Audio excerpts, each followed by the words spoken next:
Alright, so hello everybody.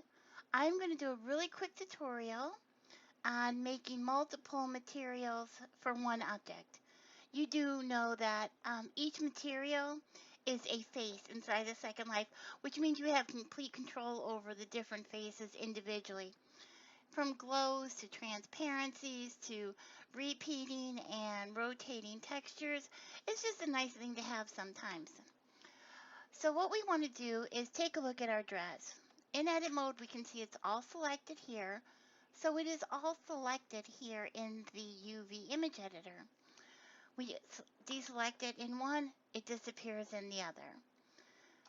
The general rule used to be that if you didn't have it unwrapped and in edit and selected in the 3D viewport, you could never see it in the UV image editor.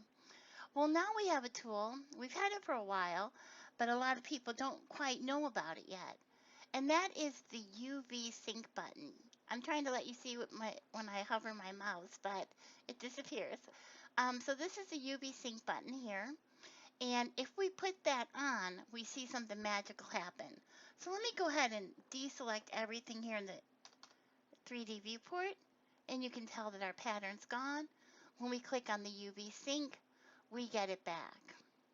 Something that also really helps when we work with materials in this fashion is to put on face select mode. So I'm going to go ahead and use my B box selector border select the front of the dress and the top shoulder straps.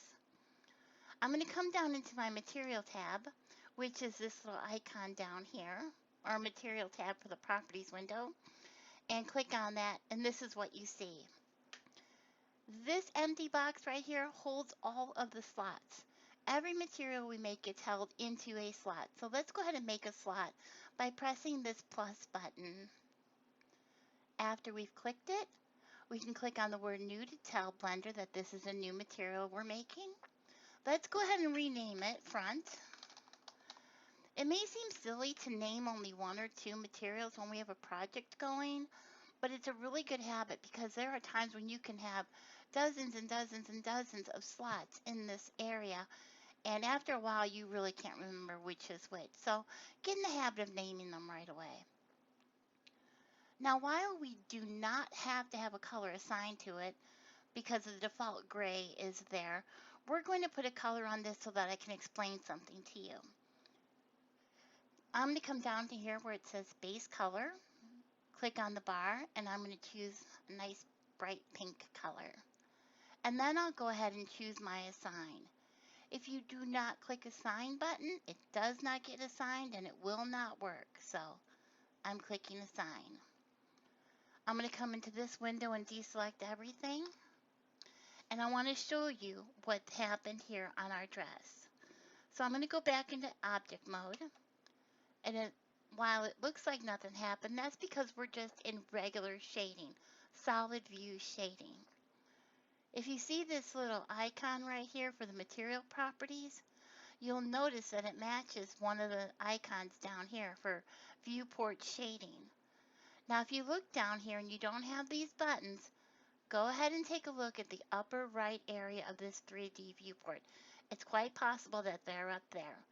They're up there by default, actually. Mine are down here. So I'm going to click on this button. And now we are in, let me go ahead and turn that off for right now. Okay, so what we have here is a solid pink dress, which means our pink material went through. What you might think is a problem is that the back turned pink also. It's not a problem, and I completely expected it.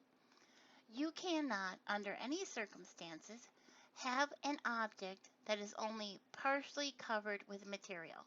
So what Blender does is says, hey, you forgot to put material on the back of the dress. Don't worry about it, I'll take care of it for you. Well, Blender, you just didn't let me finish. So let's go ahead and finish what we started. Clicking back on the dress, coming back into the 3D viewport, B, select the back of the dress. Back into the materials tab here. What you can see is we have no slot for the back of this dress, so again we need to add one. We need to click New so Blender knows it's a new one. And we're going to name it Back. It doesn't have to be ingenious names, it just has to work for you. So I'm going to come down here and I'm going to choose the color green.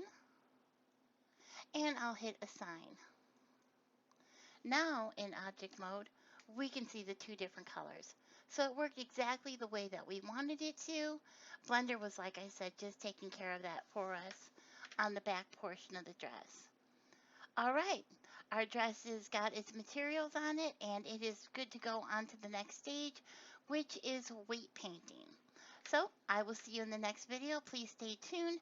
Please subscribe, share, and like the video while you're here watching it. It means the world to me. Thank you very much.